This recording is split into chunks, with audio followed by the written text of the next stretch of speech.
మరి ఆదివారం దినోత్సవం ఉంది కదా జనసేనది పిఠాపురంలో 14వ తేదీ పోతున్నావు మరి? బాబా అన్న జనసేన పవనిజం, పవన్ అన్నది మామూలుగా ఉండదు, ఒక రేంజ్ లా ఉంటది.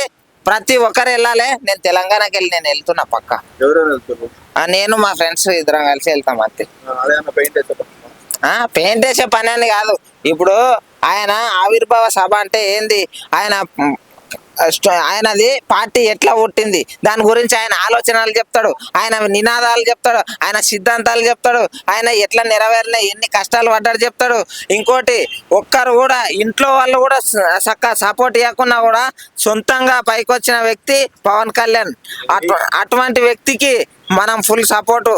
మనది వేరే రాష్ట్రం అయితే ఏంది భయ్, ఆయనకు మనం ఫుల్ సపోర్ట్ ఉంటాం. రేపటికి జాతీయ నాయకుడు కావచ్చు, మనం కూడా పక్కా ఓట్లేస్తాం. ఏందనుకున్నారు? జనసేన. ఇప్పుడు తెలంగాణలో జనసేన పెట్టాలని కోరుకుంటున్నాం. మరి ఆవిర్భావ దినోత్సవం తర్వాత పక్కా ఇక్కడ వచ్చిందంటే యూత్ అందరం కలిసి సపోర్ట్ ఫుల్ ఉంటది. ఏ విధంగా ఉంటుంది బ్రో సపోర్ట్? ఏ విధంగా అంటే ఇప్పుడు ఆయన పార్టీ స్థాపించి ఏ విధంగా ముందుకొచ్చిండు, ప్రశ్నించడం అనే నినాదంతో ముందుకొచ్చిండు. మనం గెలుపు అనేది మైండ్ లో పెట్టుకోము. ఏంటంటే ప్రభుత్వాలను కానీ ఏదైనా సరే ప్రశ్నించుకుంటాం, ముందరకు వస్తాం. అట్లా పవన్ కళ్యాణ్ లో మీకు నచ్చినటువంటి మంచి క్వాలిటీస్ ఒక రెండు మూడు చెబుతారా? ప్రశ్నించడం, ప్రతి ఒక్కరితో గౌరవంగా మాట్లాడడం, ఎవరు ఏమన్నా కానీ వాళ్ళని పట్టించుకోకుండా ఆయన రీతిలో ఆయన వెళ్ళడం. పోసాని ఎంత తిట్టిండు, భార్య పిల్లలని అందరినీ తిట్టిండు. అవన్నీ అప్పుడు పట్టించుకోలే. ఏంది అవన్నీ పట్టించుకుంటే మనము నాయకుడు అవ్వలేం, లీడర్ అవ్వలేం, ప్రజలకు సేవ చేయలేం. పట్టించుకున్నారంటావా? అందుకని ఇప్పుడు పట్టించుకున్నారంటావా అధికారం వచ్చిన తర్వాత? అధికారం వచ్చిన తర్వాత కాదు, ఒకటి చెప్తున్నా. ఒక వ్యక్తి అధికార పార్టీని ప్రశ్నించడం తప్ప రైటా?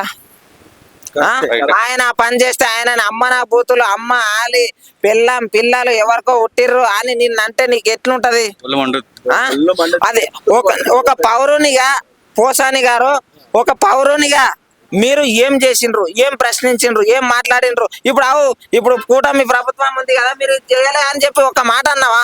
అయితే పవన్ కళ్యాణ్ ఎవరిని తిట్టిన వాళ్ళని చేయలేయాలంటావు? అంత లేదు.